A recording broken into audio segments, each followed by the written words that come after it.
En nombre del Padre, del Hijo y del Espíritu Santo. Amén. Continuamos con el Catecismo del Papa San Pío X. Habíamos dejado en la pregunta, estábamos en el tema de la gracia de Dios, habíamos dejado en la pregunta 534, que dice así: ¿podemos resistir a la gracia de Dios? ¿Un hombre puede resistir a la gracia de Dios? Respuesta: sí, podemos resistir a la gracia de Dios porque ella no destruye nuestro libre albedrío. Si Dios ofrece la gracia, Dios ofrece la salvación eterna, Dios quiere que todos los hombres sean salvos, pero nosotros con la libertad mal usada, Dios nos ha regalado la libertad para que libremente hagamos el bien. Y lamentablemente el pecado es un mal uso de la libertad y una realidad que podemos resistir lo que Dios nos ofrece, resistir a la gracia de Dios con un mal uso del libre albedrío. Eso es el pecado. Y después estará, Dios nos libre y guarde, la condenación eterna si seguimos por el mal camino. Siguiente pregunta: ¿podemos con nuestras solas fuerzas hacer algo que nos ayude para la vida eterna? Sin el socorro de la gracia de Dios, respuesta: no podemos con solas nuestras fuerzas humanas hacer ninguna cosa que nos ayude a la vida eterna. Si yo no tengo la gracia, soy incapaz de llegar al cielo. La única forma de llegar al cielo es con la gracia de Dios. De hecho, por la gracia de Dios nos convertimos en hijos de Él a través del santo bautismo. Si no, es imposible llegar al cielo. Los modernistas, tan emparentados con lo que enseña Francisco y tantos otros en la falsa religión moderna, llegan a decir que la gracia de Dios es algo exigido para el ser humano, como que el ser humano exige tener un Señor. Es totalmente gratuita. Dios, por pura bondad, nos da la posibilidad de ir al cielo y nos regala por pura bondad la gracia de Dios. No hay nada en el ser humano que merezca la gracia, absolutamente nada.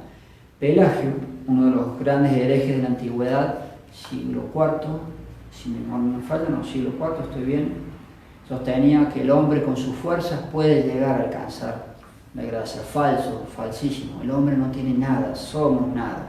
O Dios me ofrece la gracia o me condeno irremisiblemente. Y Dios, por pura bondad, ofrece a todo ser humano la gracia, ofrece a todo ser humano la posibilidad de salvación eterna, pero de allí la rechazo, que a veces o muchas veces podemos llegar a ser los seres humanos, y en última instancia eso nos puede valer la condenación eterna. Sigamos.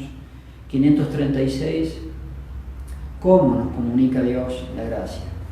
Dios nos comunica la gracia principalmente, fíjense que viene escrito el catecismo, por algo un catecismo. Los catecismos son siempre textos que muy cuidadosamente se redactan. Dice: Dios nos da la gracia principalmente por los sacramentos, por los santos sacramentos, por medio de los santos. No dice únicamente, ¿no? Porque Dios no está limitado.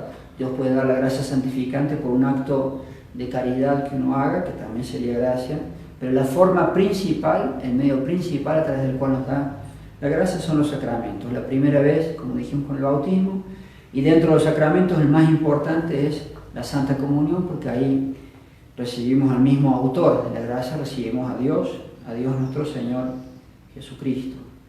Que sirva también considerar esas cosas para que allí los que nos están viendo desde sus casas puedan hacer una muy fervorosa comunión espiritual para tratar de unirse espiritualmente con Cristo. 537. ¿Confieren los sacramentos otra gracia, además de la gracia santificante?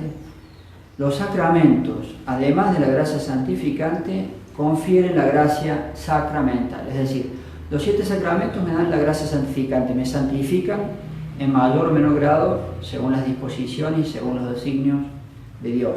Pero además confieren lo que se llama la gracia la gracia sacramental, es decir, un don específico según el tipo de sacramento de que se trate. Por ejemplo, 2 personas que tienen el santo sacramento del matrimonio, además de recibir la gracia santificante, además de santificarse por haberse casado, tienen los auxilios específicos de ese sacramento para que a través de la vida y mientras dure el matrimonio hasta la muerte puedan ser santos esposos y santos papá y mamá.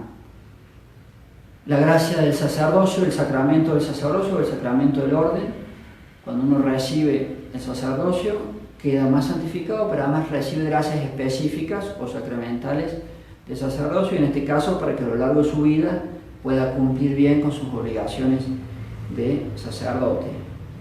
El que recibe el sacramento de la confirmación, además de quedar más santificado, recibe gracias específicas para que pueda ser un buen soldado de Cristo, para que pueda santificarse y defender a Dios hasta con la propia vida si hace falta, si Dios así lo dispusiera.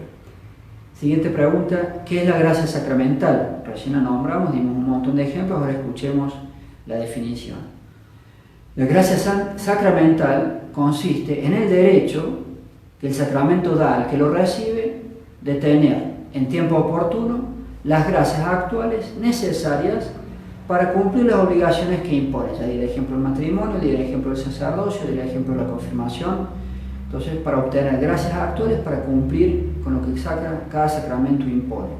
Así, sigue diciendo el catecismo, cuando fuimos bautizados, recibimos el derecho de tener las gracias necesarias para vivir cristianamente, para ser un buen hijo de Dios, para ser un buen católico. Y la última pregunta que hemos escogido para esta pequeña prédica de hoy, 539, ¿los sacramentos dan siempre la gracia a quien los recibe? Respuesta: los sacramentos dan siempre la gracia con tal que se reciban con las necesarias disposiciones. Casi siempre ha estado de gracia, salvo la confesión, que sirve cuando uno está en pecado mortal para pasar al estado de gracia. El bautismo también eventualmente, porque perdona el pecado original, y una persona adulta le confiere la gracia primera, el estado de gracia. Pero en general se puede decir, para que el sacramento me haga bien, necesidad del estado de gracia, el deseo de recibirlo y el arrepentimiento aún de los pecados veniales para poder santificarse más. Un gran deseo de recibir los sacramentos, un gran deseo de recibir la Santa Comunión, al menos hacer la comunión espiritual, y así siempre con su ayuda, todo es gracia, podremos santificarnos. Ave María Purísima, sin pecado concebida, María en nombre Santísima. del Padre, del Hijo y del Espíritu Santo.